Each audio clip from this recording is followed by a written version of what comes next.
Praise the Lord. இயேசுவின் நாமத்தில் உங்களுக்கு அன்பின் வாழ்த்துக்கள். நல்லா இருக்கீங்களா? இந்த நாளில் உங்களை பார்த்து பேசுவதற்கு மிகுந்த மகிழ்ச்சி. ஏன் தெரியுமா? தொடர்ந்து கர்த்தருடைய வசனம், அதாவது அவருடைய வார்த்தையினுடைய மேன்மையான காரியங்களை பார்த்து வருகிறோம். அவ்வளவு சந்தோஷமா இருக்குது.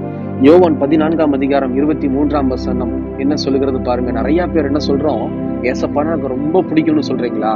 ஏசப்பா சொன்னாதான் செய்வேன், சொன்னாதான் கேட்பேன் சொல்றீங்களா?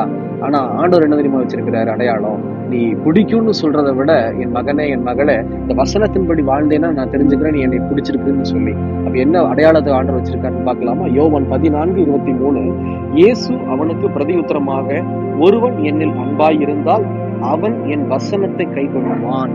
கர்த்தர் நம்மையும் பார்த்து சொல்லுகிறாரு, என் மகனே என் மகளே, நீ என் மேல அன்பா இருந்தீன்னா நீ என்ன செய்வ? என் வசனத்தை படிச்சு வசனத்தை கை கொள்ளுவ அப்படின்னா வசனத்தின்படி நீங்களும் நானும் வாழுவோம்.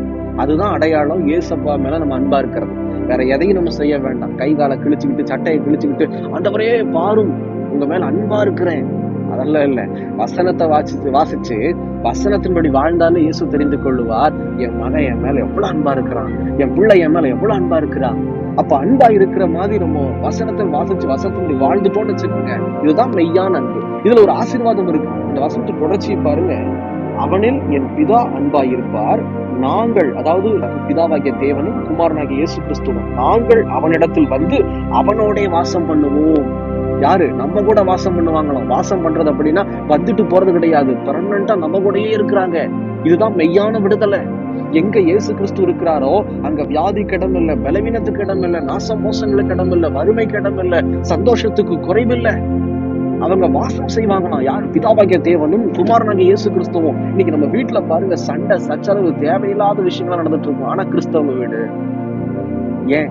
நம்ம வசனத்தின்படி வாழ்றது கிடையாது. சும்மா பேருக்கு நம்ம ஆலயத்துக்கு போயிட்டு சந்தா கட்டிக்கிட்டு. அருமையான பிரியமான சகோதரிய, மனத்தாழ்மையாய் சொல்லுகிறேன், நீங்க மனம் மாறணும். முதல்ல நீங்களும் நானும் மனம் மாறணும். ஏசப்பாவுடைய பிள்ளைங்கன்னா வசனத்தை வாசிச்சு வசனத்தின்படி வாழ்ந்தா அதாவது உங்க வீடு மட்டும் நான் சொல்ல மாட்டேன், நீங்க வீட்டுல இருந்தா குமாரனாகிய இயேசுவும் பிதாவாகிய தேவனும் கூட இருப்பாங்க. நீங்க எங்கெல்லாம் போறீங்களோ அவங்களும் உங்க கூட டிராவல் பண்ணுவாங்க. இது நிமித்தம் நீங்க யார்கிட்டையும் ஏமாந்து போக மாட்டீங்க. எந்த வியாதி, எந்த பலவீனம், நாச மோசங்கள், விபத்துகள் எதுவும் நேரிடாது. ஏன் தெரியுமா? நம்ம கூட 2 பேர் இருக்கிறார்கள். பரலோகம் நம்ம கூட இருக்குது. இதுதான் உண்மை. இதை நீங்க பொய் நினைச்சுக்க வேண்டாம். இதுதான் பத்திரம். இதுல ஆண்டவர் எழுதி கொடுத்திருக்கிறார். இதுக்கு நமக்கு ஸ்டாம்ப் பேப்பர் வச்சு எழுதி கொடுத்திருக்கிறார். பிரியமான சொன்னாங்க, இன்னைக்கு நம்ம ஒரு காரியம் உலக பிரகாரமா சொல்றாங்க, நம்ம பணம் கொடுத்தோம் அப்படின்னா என்ன ஆதாரம் இருக்கு நீங்க கொடுத்த பணத்துக்கு? ஆனா இன்னைக்கு தேவன் தந்திருக்கிற ஆசீர்வாதத்துக்கு எழுதி கொடுத்திருக்கிறார். சும்மாவல்ல, வேதாகமத்தில் எழுதி கொடுத்திருக்கிறார்.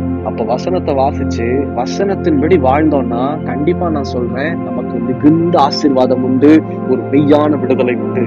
தயவு செய்து மனம் மாறி ஒப்பு கொடுக்குறீங்களா? கண்களை மூடி ஜெபிக்கலாமா? எங்களை நேசிக்கிற நல்ல ஆண்டவரே, இந்த வேலைக்காக ஸ்தோத்திரம். எத்தனை வழிகளை நீங்க வச்சிருக்கிறீங்கப்பா. இன்னைக்கு ஆண்டவர் இந்த செய்தியை கேட்டு யாரெல்லாம் தன்னுடைய வாழ்க்கையை ஒப்பு கொடுக்கிறாங்களோ, ஐயோ எனக்கு நிம்மதி இல்லை, சந்தோஷம் இல்லை, ஆசீர்வாதம் இல்லை, கர்ப்பத்தின் கனி ஆசீர்வதிக்கப்பட முடியல, திருமண தடையா இருக்குது, பிசாசினுடைய தொந்தரவு இருக்குது, பயமா இருக்குன்னு சொல்லி ஆண்டவரே இதோ இந்த வசனத்தை வாசிக்கும் போது இப்படி ஒரு வழி இருக்கான்னு சொல்லி அறிந்து ஒப்பு கொடுக்கிற பிள்ளைகளை நோக்கி பார்த்து, ஆண்டவரே இனி வரக்கூடிய நாட்கள் அவங்க வேதத்தை வாசிக்கவும் ஜெபிக்கவும் வசனத்தின்படி வாழவும் செய்யும் போது நீர் இறங்கி வருவீராக. நீர் எங்களுக்கு வாக்குத்தத்தம் பண்ணியிருக்கிறீர் ஆண்டவரே. பிதாவாகிய தேவனும் குமாரனாகிய இயேசு கிறிஸ்துவும் இதோ நீர் இறங்கி வந்து எங்கள் கூட வாசம் செய்யப்பா. தொடர்ந்து ஆசீர்வதிங்க. இந்த வசனத்தை கேட்டு ஒப்பு கொடுக்கிற பிள்ளைகளை நோக்கி பார்த்து மெய்யான விடுதலை கொடுத்து பலப்படுத்துங்க. இயேசுவின் நாமத்தில் பிதாவே, ஆமென், ஆமென். தொடர்ந்து ஜெபம் பண்ணுங்க. ஒப்பு கொடுத்திருக்கிறீங்க, கலங்காதீங்க. எங்களுக்காகவும் ஜெபித்துக் கொள்ளுங்கள். கர்த்தர் உங்களை ஆசீர்வதிப்பாராக. God bless you.